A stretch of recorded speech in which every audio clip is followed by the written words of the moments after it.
Hey guys, I'm pretty stoked to be making this video. I hope you guys are just as stoked to be watching it.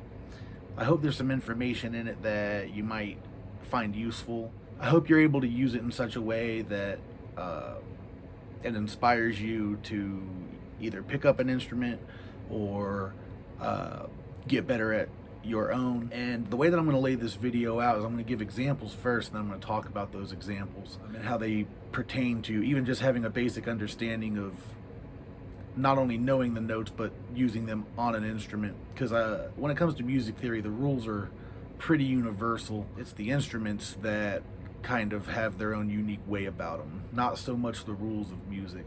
Yeah, I hope it's informative. Let's go ahead and get to the first example.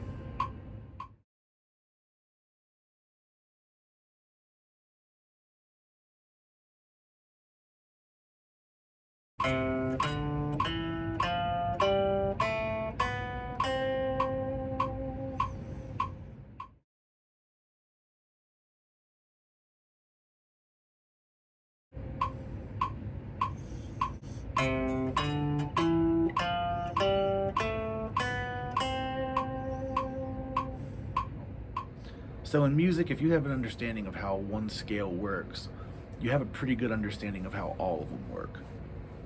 So in the key of C, the scale that I showed you, um, the first pattern was this, and these are the notes: C, D, E, F, G, A, B, C.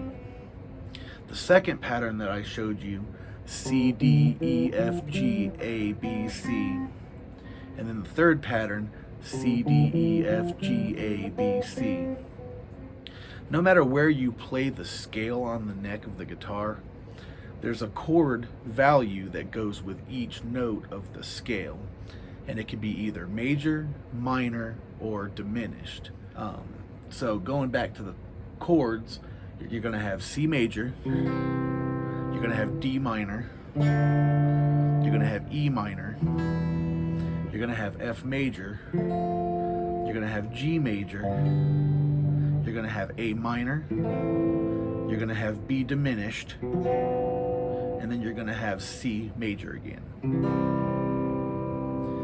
Now, no matter what key you're playing in, the chord values always stay the same. The only thing that changes is the note, depending on what key you're in. If I was writing with somebody and we didn't have a chord progression, knowing the value of the chords now, I would just play through the chords until I found as little as 2 chords that go together that I like, and as many as 4 just to start out. So once you find a chord progression you like, you can start using little scale patterns that I've showed you over that to write melodies, bass lines, vocal melodies, any number of things.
So something new that I'd like to show you real quick in regards to that C scale, which was this. I'd like to show you how to do that on one string.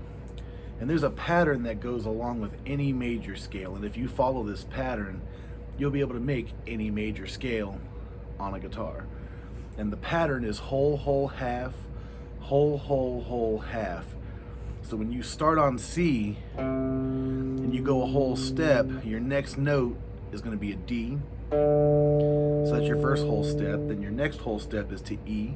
So that's whole, whole, and then your half is going to a half step up to an F. So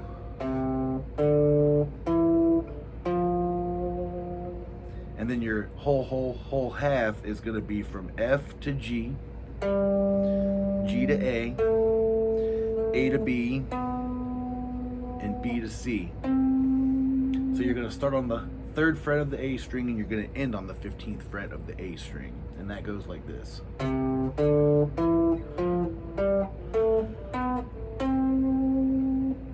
Now, knowing that, going back to those triads that I just showed you, triads kind of offer an interesting way to use the same chords but in a 3-note chord version. So you've got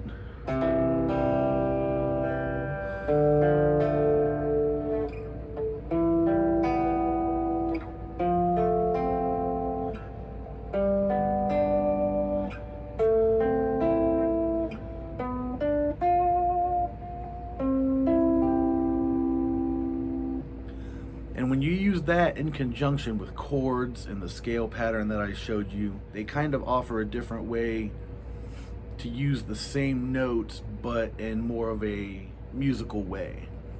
So something as simple as the chord progression C, F, and C, G.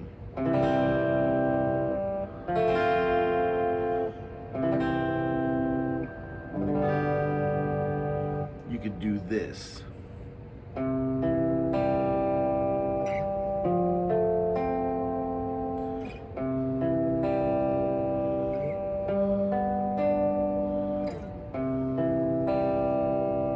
So it kind of offers a different flair to the chords that you've already shown. In conjunction with that, you can also arpeggiate them.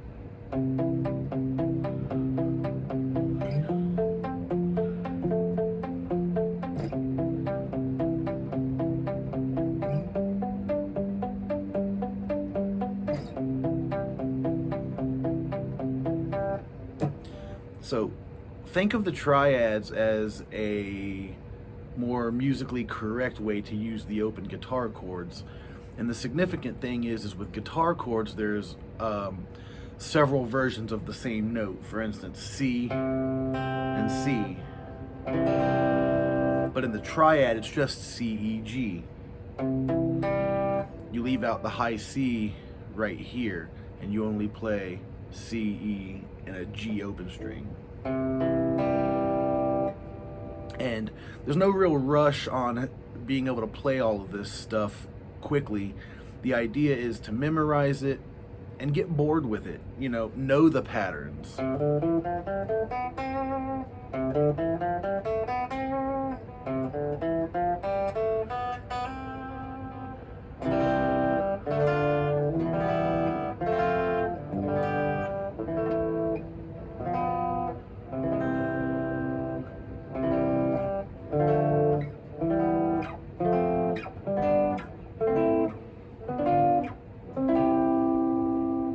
Once you know those, you'll be able to throw them together eventually and, express yourself in a more musical way than just kind of stuff that you learn. You'll have an idea as to why things sound the way that they do and how they work the way that they do.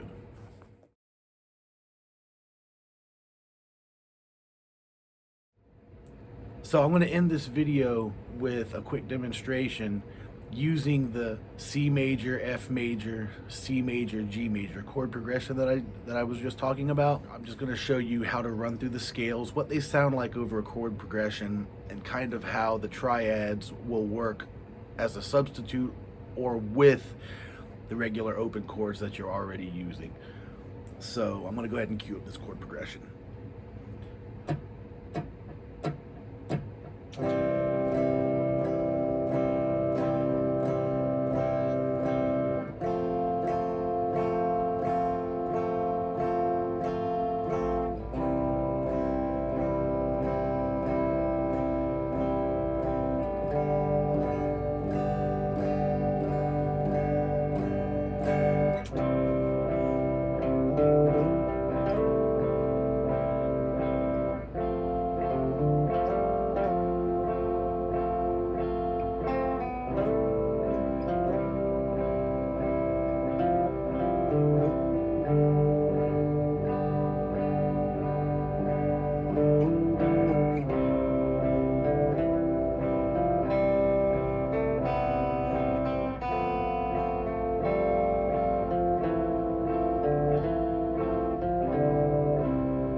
So I hope that was at least interesting.